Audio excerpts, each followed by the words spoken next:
needed more power to operate and wanted to remove some of the constraints that had historically been placed on the corporate form. The 14th Amendment was passed at the end of the Civil War to give equal rights to black people. And therefore it said no state can deprive any person of life, liberty, or property without due process of law. And that was intended to prevent the states from taking away life, liberty, or property from black people, as they had done for so much of our history.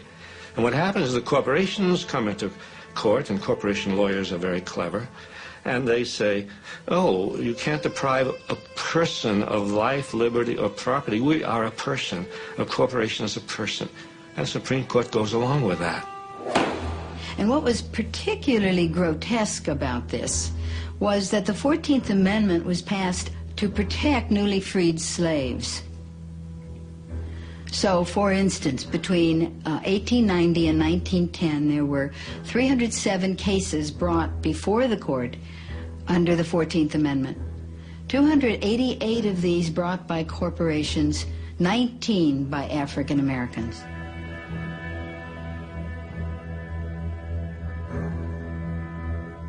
$600,000 people were killed to get rights for people. And then, with strokes of the pen over the next 30 years, judges applied those rights to capital and property while stripping them from people.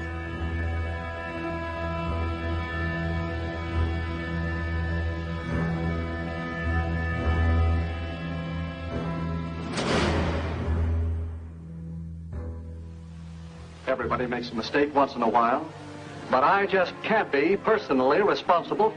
That's one of the weaknesses of a partnership, isn't it, Sid? Well, maybe you better incorporate the store. Incorporate? Yes. Incorporating would give you the big advantage of what you want right now. Limited liability. You start with a group of people who want to invest their money in a company. Then these people apply for a charter as a corporation. This government issues a charter to that corporation. Now that corporation operates legally as an individual person. It is not a group of people. It is under the law a legal person. Imperial Steel Incorporated has many of the legal rights of a person. It can buy and sell property. It can borrow money.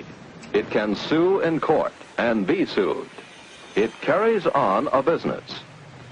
Imperial Steel, along with thousands of other legal persons, is a part of our daily living.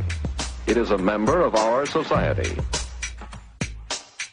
Having acquired the legal rights and protections of a person, the question arises, what kind of person is the corporation? Corporations were given the rights of immortal persons, but then special kinds of persons, persons who have no moral conscience. These are a special kind of persons which are designed and by law to be concerned only for their stockholders and not, say, what are sometimes called their stakeholders, like the community or the workforce or whatever. The great problem of having corporate citizens is that they aren't like the rest of us.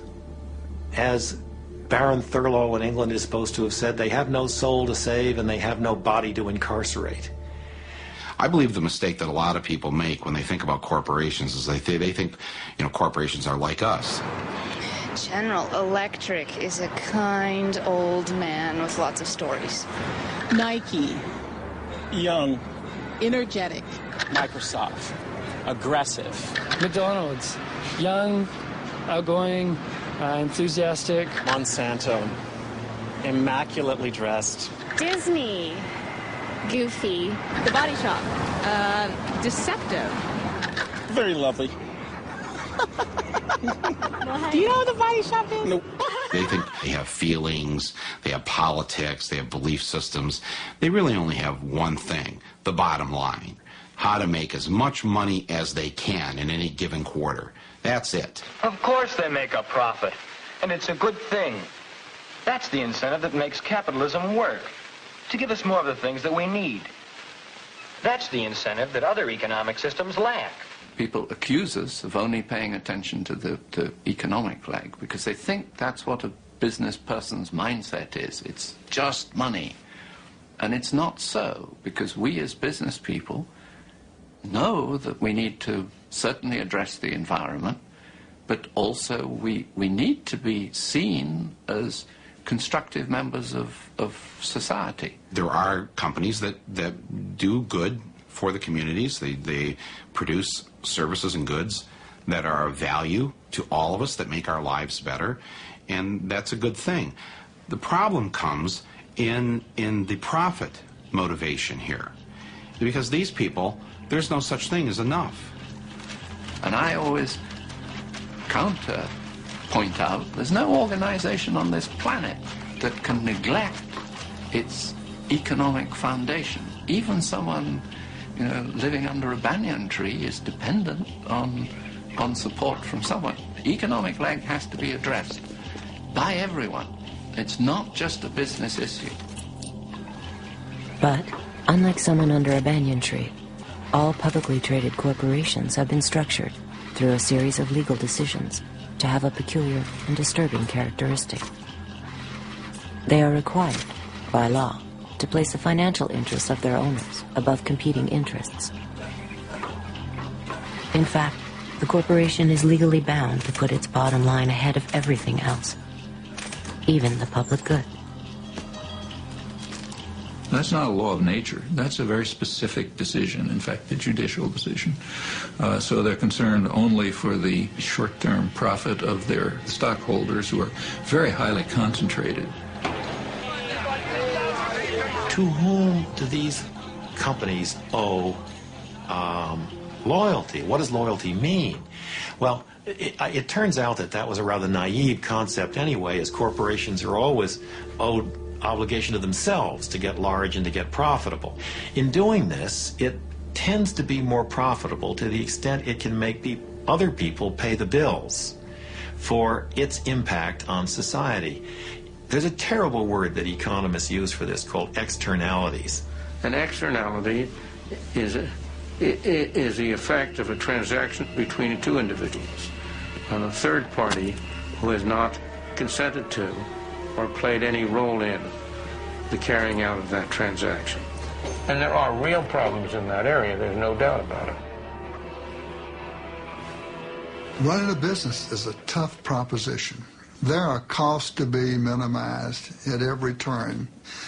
And at some point, the corporation says, let somebody else deal with that. Let's let somebody else supply the military power to the Middle East to protect the oil at its source. Let's let somebody else build the roads that we can drive these automobiles on. Let's let somebody else have those problems. And that is where externalities come from, that notion of let somebody else deal with that. I got all I can handle myself. A corporation is an externalizing machine in the same way that a shark is a killing machine. Each one is designed in a very efficient way to accomplish particular objectives. In the achievement of those objectives, there isn't any question of malevolence or of will. The enterprise has within it, and the shark has within it, those characteristics that enable it to do that for which it was designed. So the pressure's on the corporation to deliver results now and to externalize any cost that this